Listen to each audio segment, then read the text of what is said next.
kanilang pagiging bata, paano maging mag-asawa, may mga time na hindi ko alam, nag-aaway na pala sila. Nagugulat na lang ako. Ang tatay ko, sa kanyang pagkagalit, may mga binabasag na siyang gamit. Dahil sa pagiging musmos, hindi alam ni Miguel na hahantong pala sa hiwalayan ang kanyang mga magulang. Lumipas ang panahon. At sa layaw, ito na ang naging buhay ni Miguel nang manirahan siya sa kanyang lolo.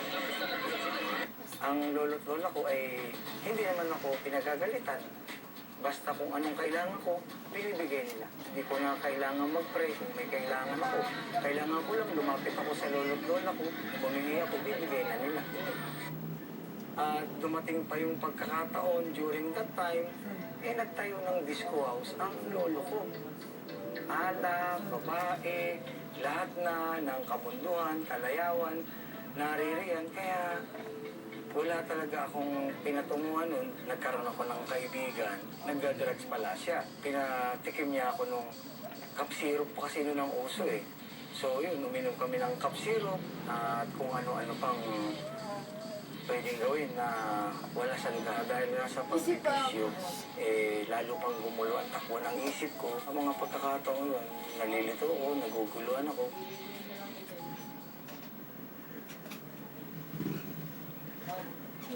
Kumalo.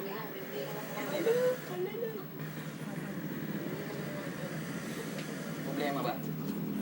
Malapit ang birthday niya dati. Pakailan ko to. Gusto niya tayo makasama. Kailan, Bes, di ko siya gusto makasama. Kailan? Malu, nakalimutan ko na. Iniwan niya tayo nun. Pero, nagbago na siya. Lagi naman niya sinasabi yan eh. Naniniwala ka? Alam ko, masakit, pero ibang-iba na siya ngayon.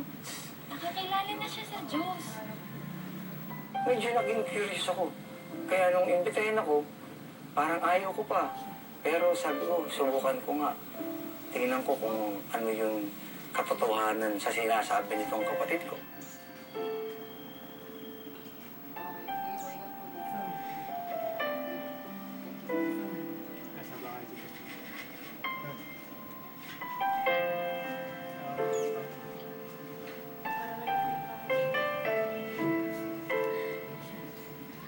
Anak, masaya ako't nakarating ka.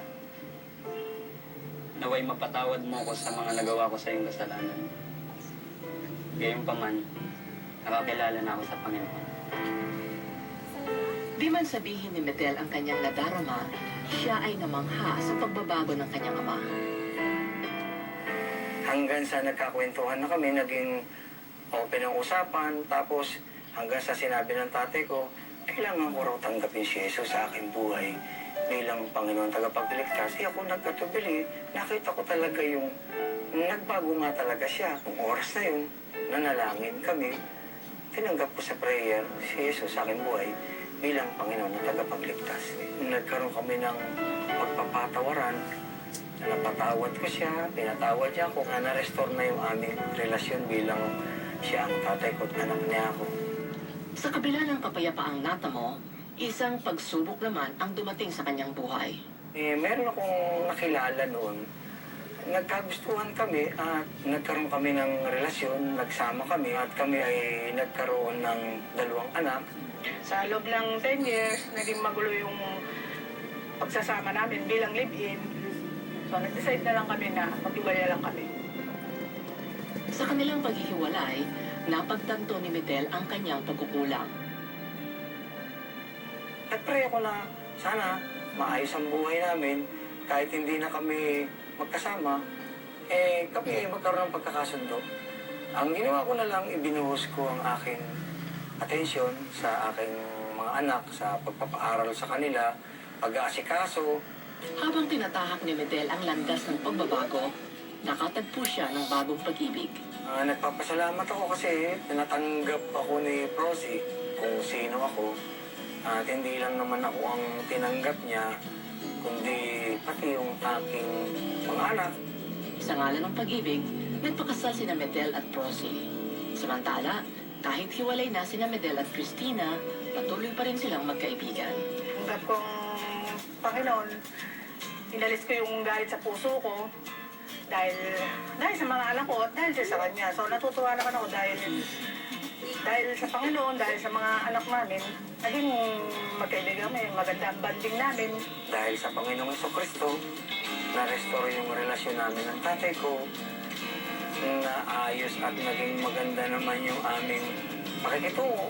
Si Christy, may problema. Siya pa lumalapit pa siya kay Prosi na humihingi siya ng tulong. Tutuwa ako kasi naroon talaga ang Diyos. Well, to begin with, dahil, live-in sila, it was destined for destruction. Not all, no? But I mean, say, it started wrong na yung foundation.